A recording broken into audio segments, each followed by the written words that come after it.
Welcome back to Sacred Arc, a podcast about life, loss, and the soul in between.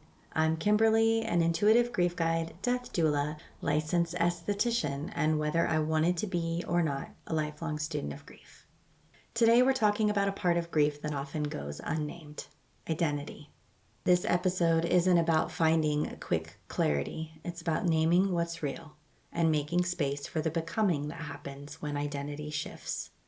If you felt unrecognizable to yourself after a loss, or quietly untethered in ways no one else seems to notice, you're not alone, and this episode is for you. There's a question that shows up in grief that people don't talk about enough. Not how do I survive this, not when will this stop hurting, but who am I now? And what's so destabilizing about that question is that it doesn't only come after death. It comes after divorce, after illness, after becoming a parent, after losing a job or a home, after infertility, after addiction, after caretaking, after a dream ends, after a version of your future quietly disappears.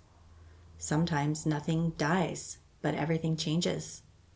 And then suddenly the person you were doesn't quite fit the life you're standing in anymore.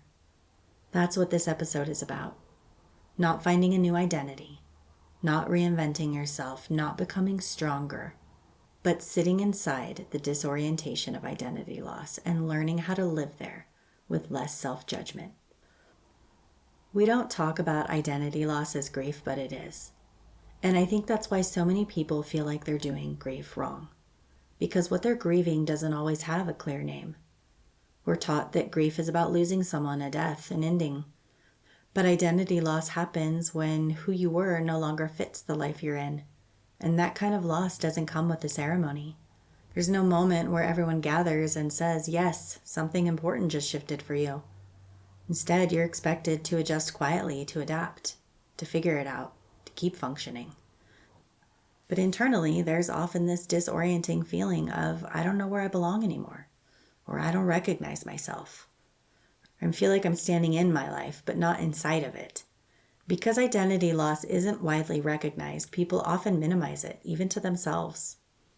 They say things like, I shouldn't feel this way. Other people have it worse, or I'm being dramatic. But identity loss isn't about comparison. It's about meaning.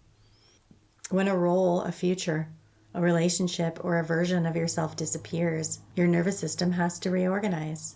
And that takes time, deserves acknowledgement. Identity loss is a real loss, even when nothing looks lost from the outside.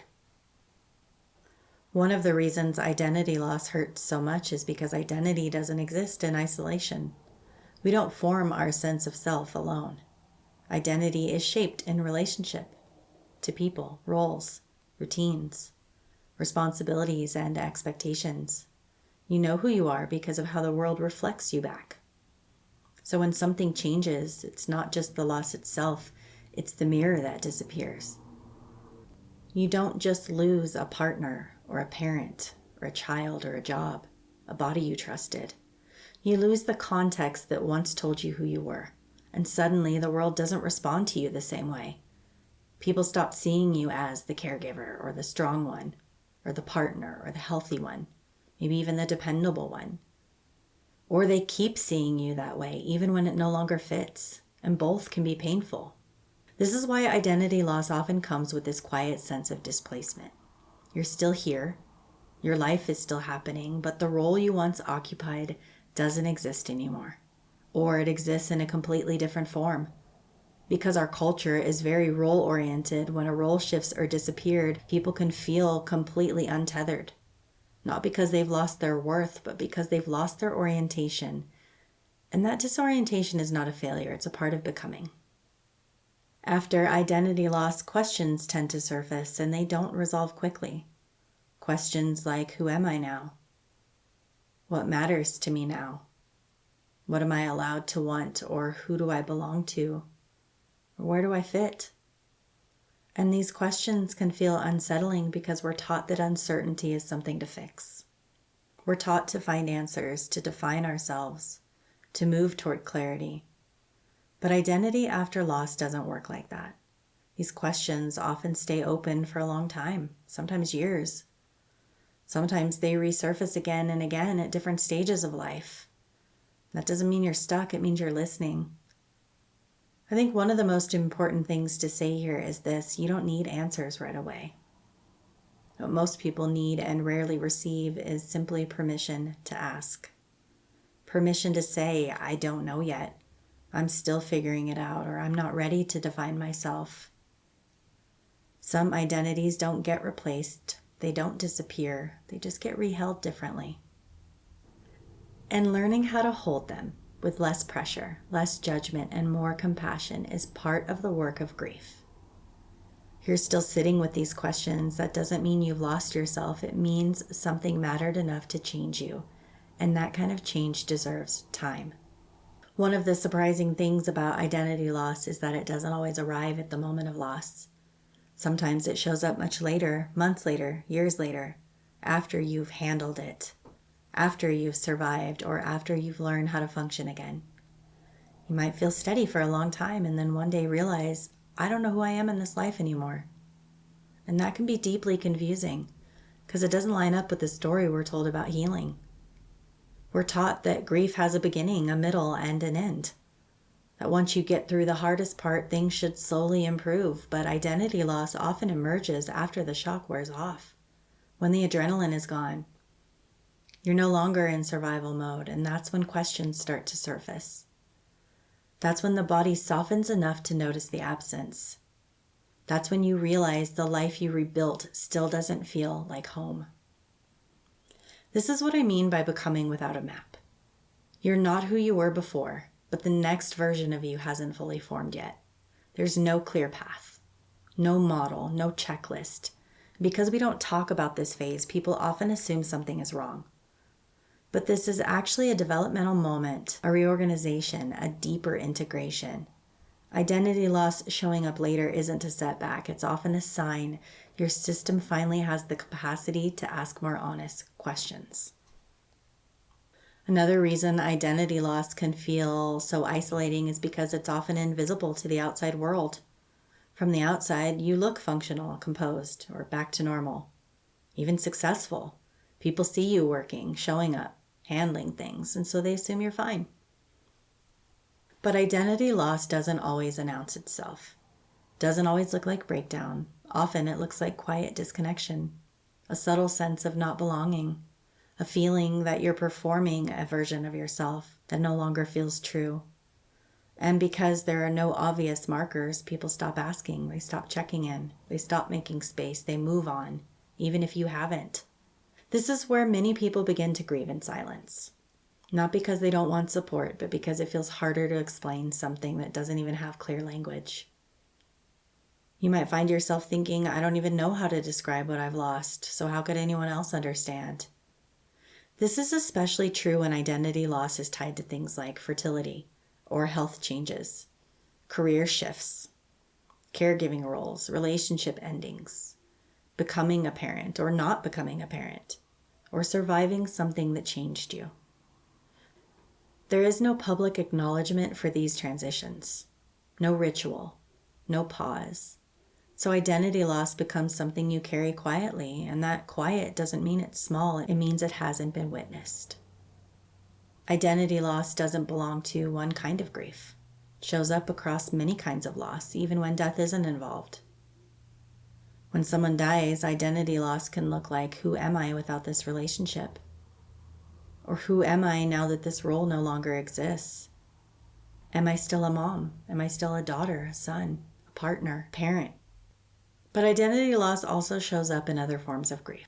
After illness or injury, when your body no longer allows you to live the way you once did, when strength, energy, or independence changes, when you have to grieve the version of yourself who could do more, move more, tolerate more. After relationship loss, when your sense of self was shaped in partnership, when your future was imagined with someone else in it, and when we suddenly becomes me. After becoming a parent, when parts of your old identity dissolve, when freedom, spontaneity shift, even when there's deep love and joy, because gain and loss can coexist. After career loss, retirement, transition, When your work once gave you structure, purpose, or recognition. When your value felt tied to productivity or contribution. When you have to reorient your sense of worth. After prolonged stress or caregiving, when your identity revolved around holding things together, when you don't know who you are without responsibility.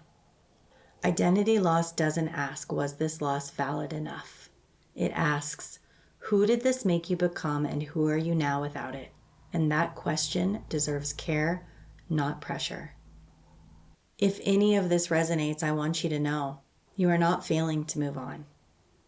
You may simply be in the middle of becoming without a map yet, and that is not a mistake, it's a passage. I want to say this slowly because I know how easily the mind skips past it. You are not behind, not emotionally, not spiritually, not in your healing, and not in your life. One of the quietest harms grief causes is the belief that everyone else is moving forward and you missed some invisible checkpoint. You might look around and think they're functioning, they're back to work, they're laughing again, they've moved on. And you might assume that means you should be somewhere else by now. But identity loss doesn't follow timelines. There's no schedule for becoming. There is no due date for knowing who you are now. There is no finish line where clarity suddenly arrives and stays. What most people don't talk about is this. After loss, you can do all the right things. Show up, try again, build a life, and still feel untethered. Not broken, not failing, just between. That doesn't mean you're stuck. It means your identity is reorganizing. And reorganization takes time. We live in a culture that treats identity like a fixed label.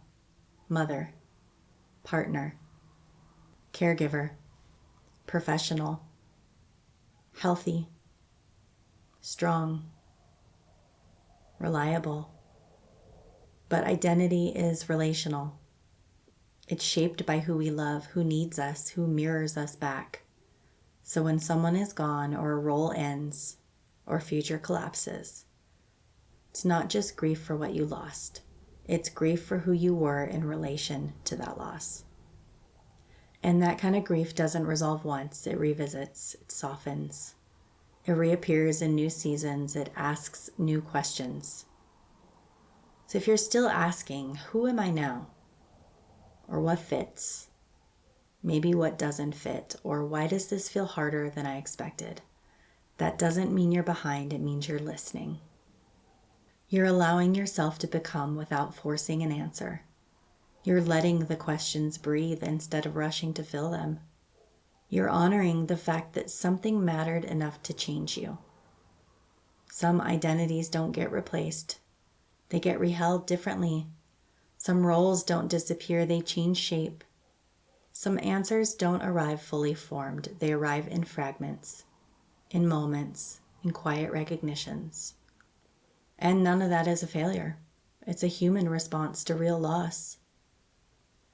So if today you still feel unsure, still tender, still undefined, I want you to hear this clearly. You are not late to your life. You are not doing grief wrong. And you are not supposed to have this figured out yet. You are becoming, and becoming is not linear. Before we close, I want to leave you with one gentle invitation. You don't have to know who you are now. You don't have to explain your identity to anyone. You don't have to rush clarity. What you can do is notice. Notice what feels heavier. Notice what no longer fits. Notice what asks for rest, and notice what quietly feels true, even if it scares you. Identity after loss isn't something you solve, it's something you live into, slowly, in layers, with compassion. If this episode stirred something in you, if it brought up questions rather than answers, that's not a problem. That's the work. I want to invite you to take one slow breath in through your nose and out through your mouth. Just notice where you are today. No judgment, no fixing, just being present. We'll keep making room for these conversations because they are important. For the parts of grief that don't have scripts, for the identities that are still forming, and for the questions that deserve time. You don't need to rush yourself back into who you were. There is room here for who you're becoming. This has been Sacred Arc. Thank you so much for listening, and I'll meet you again in the space between.